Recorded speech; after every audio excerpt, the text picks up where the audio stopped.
After Blue Lock Chapter 301, a lot of people are saying, well, now that the rankings are out for Kaiser, being he made over 400 million in terms of a bidding, that he's better than Isagi and Rin. And I'm here to tell you, that's not the case. First off, homie legitimately admits that Isagi beat him. Not just here, but also here.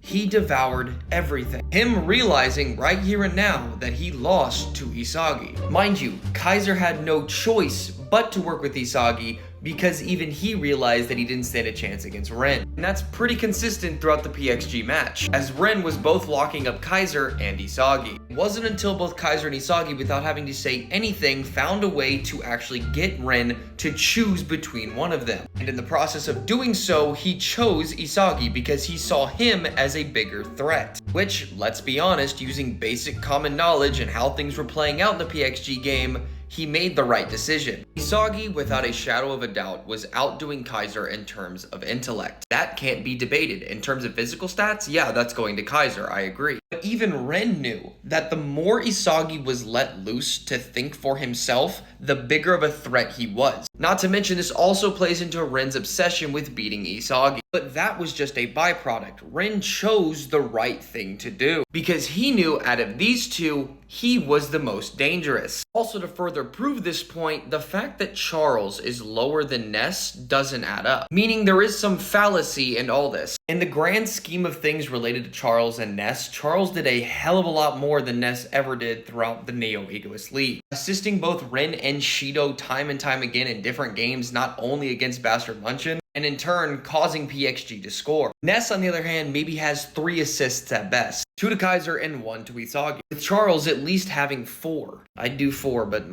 I can't do that. So I gotta understand how this is justified. Understandably, it's 20 million more, but like, I feel Charles should be higher than Ness in terms of value. I mean, at the same time, I guess I can't be too surprised. After all, this dude made the top 23 with only 1 assist, not playing any other games whatsoever, so, you know, I don't even know. But still, pretty questionable at best. But to sit there and say that Kaiser is better than both Isagi and Rin after these rankings, strictly based off of the rankings, is fallacious and just absolutely wrong.